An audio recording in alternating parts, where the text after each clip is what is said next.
ብሌን በስተመጨረሻ በሚያሳዝንና በሚገርም ሁኔታ ድንገተኛ ሆስፒታል ገባች። የብሌን አሳዳጊ እናትና ዳግም ከሚባለው በላይ እያለቀሱ ይገኛሉ። ሰላምም ደግሞ ወይኔ ላንቺ እኮ ይሄ አይገባም ብሌኔ፣ እንዴት እንደዚህ ሊሆን ይችላል?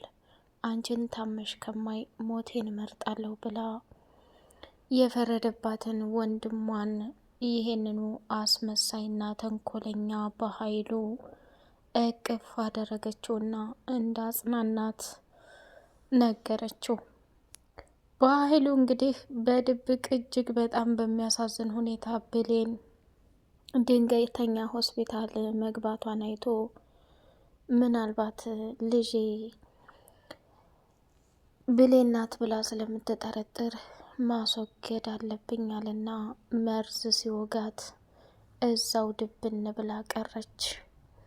ሰላምም ከሚባለው በላይ ደነገጠችና ወይኔ አሁንስ በጣም አሳዘነችኝ። ብሌን እኮ ለእኛ ቤት በተለይ መልካምና ጥሩ ሰው፣ ለእኔ ደግሞ እየጠፋችውን ልጄን ትመስለኛለች። እንዴት ይሄ ሊሆን ቻለ? ማን ነው የወጋት? እያለች መፈላሰፍ ጀመረች። የብሌን አሳዳጊ እናት እጅግ በጣም በሚያሳዝንና በሚገርም ሁኔታ ልቧ ተሰበረና ደም እንባ እያለቀሰች የኔ ልጅ ይሄ ላንቺ አይገባሽም።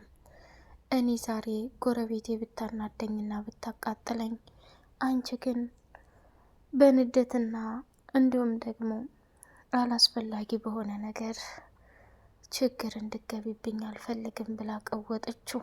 እጅግ የሚገርመውና የሚያሳዝነው ነገር ብሌን ሰላምዬን ትወዳታለች፣ አሳዳጊ እናቷንም ገነትን ትወዳታለች። ሆኖም ግን ሰሞኑን የተፈጠረው ነገር በጣም አነጋጋሪና ከባድ ስለሆነ ሰላም እንግዲህ ወደ ሳሚ ወደ አቶ በኃይሉ ዘንድ ደውሎ ነበርና የአቶም በኃይሉ ስልክ ሰላም አነሳችውና እንዳጋጣሚ ጆሮዋ ላይ ያስቀምጣ፣ እሱም ደግሞ እጅግ በጣም በሚገርምና በሚያሳዝን ሁኔታ በድንገት ብቅ ሲል ደነገጠች። መጨረሻ ላይ ማነህ ብላ ስትለው ስም አንተ የማትረባ ጅላንፎ፣ የአባትህን ሀብትና ንብረት ዘርፈህ የምትንፈራሰሰው፣ እንዲሁም ደግሞ ሰላም ብሌን ልጇ ሆና ሳለ ቃል ልጇ እንዳልሆነች እውነቱን እናገራለሁኝ። ይህንን የማታደርግ ከሆነ ከባድ ችግርና አደጋ ውስጥ እንደገባህ እወቀው እያለ መፎከር ጀመረ። እንዴ ምን ጉር ነው ይሄ ነገር ብላ ሰላምም ምንም ድምፅ ሳታሰማ ሳሚ የሚፈልገውን ነገር ከተናገረ በኋላ በድንገት መጣባትና አቶ በኃይሉ እህቴ ምንድን ነው በዚህ ሰዓት የምትጮኸው? ደግሞ የኔን ስልክ አንስተሽዋልሳ አለና ተቀብሎ ሲያያት እያወራች የነበረችው ሳሚን ነው። ከዛ እሱም አየውና ይሄ ደደብ ደንቆሮ ሁሉንም ነገር ነግሯት ነው እንዴ እንደዚህ የሆነችው? ያለ ምክንያት እንደዚህ ልትሆን አትችልም እያለ ስሚ ሰላም እየሰማሽ ነው አይደል? ወንድምሽ አቶ በኃይሉ የአባታችሁን ንብረት ወደ አንቺ ስለዞረ ቃል የምትባል ልጅ የአንቺ ልጅ ናት ብሎ ያመጣው ሀብትና ንብረቱን ወደ አንቺ ለማዞር ስለፈለገ ነው ብሎ ሲላት በጣም ደነገጠች፣ ተንቀጠቀጠች። ስም አንተ አይሁድ፣ አንተ እርኩስ፣ አንተ ራስ ወዳድ እያለች በጣም ጮኸችና አረባክሽ ተረጋጊ፣ እንዴት እንደዚህ ትያለሽ? ሰላም ምን ሆነሻል? የእናቴ ልጅ ደሜ ስጋዬ እያለ አቶ በኃይሉም ሰላምን እቅፍ አደረገና ለመረጋጋት እንድትሞክር አደረጋት። ስልኩን ተቀብሎ ዘጋ። ሰላም ሰላም! ውድ የተከበራችሁ የተወደዳችሁ የቻናሌ ቤተሰቦች እጅግ በጣም ተወዳጁና በጉጉት ስንጠብቀው የነበረው የአደራ ድራማ እንደቀጠለ ይገኛል። ብሌን እናቷ ቤት ሰራተኛ ሆና እየሰራች ያለበት ጊዜ እሷም ወላጅ እናቷን ለማግኘት የሚያፈቅራትንና የሚወዳትን ዳግምን አሳልፋ ከቃል ጋር ፍቅር እንዲጀምሩ አደረገች። ዳግምም በፍጹም ሊቀበላት ባይፈልግም ብሌን ግን እናቷን ለማግኘት ቃል ስለምታስፈልጋት ዳግምን ከተውሽልኝ እናትሽ የት እንዳለች እኔ ያውቃለሁ፣ እናትሽ ማን እንደሆነች እኔ ያውቃለሁ፣ እነግርሻለሁ ብላ ስላለቻት ዳግምን ደግሞ የምትወደኝና የምታፈቅረኝ ከሆነ እናቴን ለማግኘት ብቸኛዋ መንገድ ቃል ናት። ስለዚህ እባክህ ምንም ምክንያትም አልፈልግም፣ አንተ በተቻለ መልክህ ከቃል ጋር ሁኑና የምትፈልገውን ነገር በሙሉ አድርግላት ብላለችው። እሱም ደነገጠና እንዴት እንደዚህ ትያለሽ? ይህ እኮ ከባድና አደገኛ ስህተት ነው። ቆይ የምፈልገውን ነገር በሙሉ አድርግላት ማለት ምን ማለት ነው? ያምሻል እንዴ? ቃል እኮ ይሄን አጋጣሚ ተጠቅማ ብዙ ነገር ልታደርገኝ ትችላለች። ያንን ኃላፊነት ማን ሊወስድ ነው? እንዴት ያለሽ አለና እሳት ጎረሰባት። አንቺ ለኔ ምንም ደንታ የለሽም ብሌን፣ ለኔ ምንም ክብር የለሽም ብሎ ቀወጠው። ብሌንና ዳግም መጀመሪያ ላይ ከወላጅ እናቱ ገነት ጋር አብረው ነበሩ። ብሌንም እዛው ነበረችና በድንገት ጎረቤቷ መታ ዳግም እናትህ የደበቀችህ ትልቅ ምስጢር አለ። ይህ ምስጢር ደግሞ እውነቱን እኔ መናገር እችላለሁ። ምንድነው የተደበቀው ምስጢር? እስኪ ንገሪኝ ብሎ ሲያፋጥጣት የተደበቀው ምስጢር ምንድን ነው ብሎ ሲያፋጥጣት አባቴ የሞተው በሰው እጅ ነው። ይህን ነገር ደግሞ እሷ ከሚባለው በላይ ደብቃለች። በጣም ያሳዝናል፣ በጣም ይደብራል ብላ አለችው። ከዛ አይ ይሄንማ አምኜ መቀበል አልፈልግም በፍጹም አለና ራሱን ለማታለል ሞከረ። ጎረቤቷ ከወጣች በኋላ ስሚ ማጌ፣ እስከ ዛሬ ድረስ ማንም ከጎኔ ሰው የለም። አሁን ግን ቢያንስ እኔም ብሌንም ሁላችንም ተነጋግረን መረዳዳት እንችላለን። ስለዚህ የሚያስጨንቅሽንና አባዬ በሰው እጅ እንደሞተ እውነት ከሆነ ንገሪኝ እባክሽ ልለምንሽ ብሎ አላት። ገነትም አይ ይሄን ነገርማ መናገር የለብኝም፣ ከተናገርኩኝ ልጆቼ ደስ የማይል ቦታና የሚያስጠላ ቦታ ሄደው ሊጣሉብኝ ይችላሉ፣ ሊጋደሉብኝ ይችላሉ። እኔ ደግሞ ይህን ነገር በፍጹም አልፈልግም። ስለዚህ ማድረግ ያለብኝ ነገር ቢኖር ከጎናቸው ሁኜ እነሱን መጠበቅ አለብኝ ብላ ወሰነች።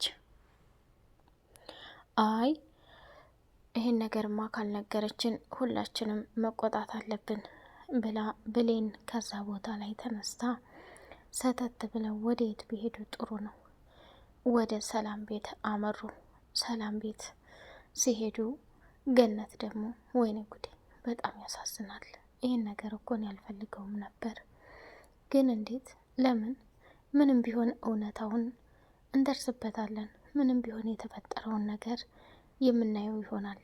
እንዴ መረዳት መቻል ነበረባት እያለች በጣም ተናደደችና ከሚባለው በላይ መጨረሻ ላይ ምን ማድረግ እንዳለባት ካሰበች በኋላ ዳግምን ያንን ነገር ተናገረችውና ሰተት ብላ ወደ የት ብትሄድ ጥሩ ነው? ወደ ሰላም ቤት ሄደች። እሱም እየተጣራ ሳለ በጭራሽ ሊሰማት አልፈለገምና ቀጥ ብሎ ሄደ። ሌላው አነጋጋሪውና ከባዱ ተአምር እንግዲህ በጣም የሚገርመውና የሚያሳዝነው ነገር ብሌን እጅጉን በጣም በጉጉት ስትጠብቀው የነበረው የእናቷን አንድ ላይ መሆን እንዲሁም ደግሞ ከእናቷ ጋር ደስ የሚል ጊዜ ማሳለፍን ነበር። ስለዚህ ይህን ነገር ደግሞ በፍጹም ሊረዳትና ፈቃደኛ እንዳልሆነ ነገራት ማለት ነው። በጣም አዝና ተቆጥታ ትታው ስትሄድ እሱም ደነገጠ። መጨረሻው ከሚያሳዝነውና ከሚገርመው በላይ ዳግምም ደግሞ እንዴት አትረዳም? እኔ አሁን ከዚች ከተንከሴስና ከዚች ከውሻ ጋር አብሬ ብላት ነገ ጧት የማልፈልገው ችግር ውስጥ ልታስገባኝ ነው። ይህን ደግሞ በፍጹም አልፈልገውም። ስለዚህ የሆነ ነገር ማድረግ አለብኝ ብሎ ወሰነ። አይ ብሌንም በጣም ተናዳ ስለነበር ትታው ወደ ቤት ገባች ማለት ነው። ቃል እንግዲህ የተፈጠረውን ነገር አይታ ማመን አቃታትና ተዋረድኩኝ። ይሄ እርኩስ አሁን ብሌን የሰላም ልጅ እንደሆነች እውነታውን ወይ ካልሆነ እኔ መናገር አለብኝ። በኃይሉ ወንድሟ ታሪክ ሲሰራት እንደነበረ እያንዳንዱ በግፍም ይሁን በምንም ይሁን የተፈጠሩትን ነገሮች ማሳወቅ አለብኝ። እኔም እኮ ፈርቼው ነበር። በሆነ አጋጣሚ እውነታው ከተጋለጠና እውነታውን ታወቀች ልጇ እንዳልሆንኩኝ ስታውቅ የሆነ ነገር እንደምታደርግ አስቤ ነበር። ያ ደግሞ በጣም በጣም በጣም ከሚባለው በላይ ዋጋ ያስከፍለኛል እያለች እንዴ ማሚ፣ የዛሬው እንቅልፍ ደግሞ የተለየ ነው። ቆይ እናንተ ምን ሆናችኋል?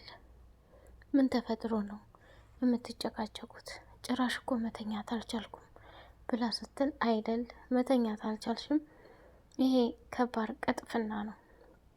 ምንም ቢፈጠር ምንም፣ እውነቱን ልንገርሽ አንቺ ባለጌ ስድ፣ አሁን አንቺ የዚህ ቤት ባለቤት ወይንም የኔ ልጅ ካልሆንሽ እውነታውን ልንገርሽ ሌባና ወንጀለኛ ናት ብዬ በህግ አርመጠምጥሻለሁኝ። ያንን ደግሞ እዛው ፖሊስ ሲጠይቅሽ መመለስ ትችያለሽ ብላለቻት። እንዴም አየ ምን ሆነሻል? ይሄ ቤት ሁሌ አዲስ ነገር። እኔ ልጃችሁ ካልሆንኩ ምን አደርጋለሁ? ከዚህ ከቤት እወጣለሁ። አይ አሁኑ ወደ ፖሊስ ጣቢያ ሄደን አንቺም ቃልሽን ትሰጫለሽ፣ እኔም ቃል ልጄ ናት አይደለችም የሚለውን የዲኤንኤ ምርመራ አድርጌ እውነታውን ማወቅ እፈልጋለሁ ብላ አፋጠጠቻት። አቶ በኃይሉም ድርቅ ብሎ ቀረ።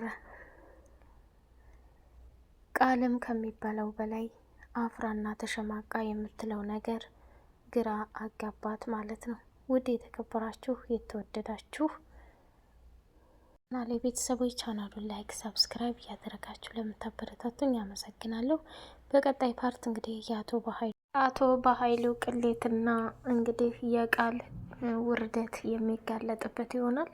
ሰላምም ደግሞ ለረጅም ጊዜ ብሌን ልጇ እንደሆነች ሳታውቅ የቤት ሰራተኛ አድርጋ በቅፏ የሆነችውን ብሌን ልጇ መሆኗን ስታውቅ ምን አይነት ስሜት ይሰማታል? ብሌንም ደግሞ ዳግምን እንግዲህ እያስገደደች ከቃል ጋር ፍቅር ጀምረው አንድ ላይ እንዲሆኑ እና ስለ እናቷ ያለውን መረጃ አጣርቶ እንዲያመጣላት በተደጋጋሚ እየጠየቀችው ትገኛለች። ዳግምም እንግዲህ በመጨረሻ የብሌን እናት ሰላም መሆኗን ሲያውቁ እሷም እናቷን እዛ አጠገቧ አስቀምጣ ሰላም መሆኗን ስታውቅ ምን አይነት ስሜት ይሰማት ይሆን? አቶ በኃይሉስ የሰራው ስራ ይጸጸት ይሆን ወይስ ዳግም ወደ ክፋትና ወደ ተንኮል ይሄድ ይሆን የሚለውን የምናይ ይሆናል። ሳሚስ ምን ያደርገው ይሆን? እውነታውን ለሰላም ስለተናገረ በቀጣይ ፓርት እስከምንገናኝ ሰብስክራይብ አድርጉ። ሰላም አለይኩም ወራህመቱላሂ ወበረካቱሁ።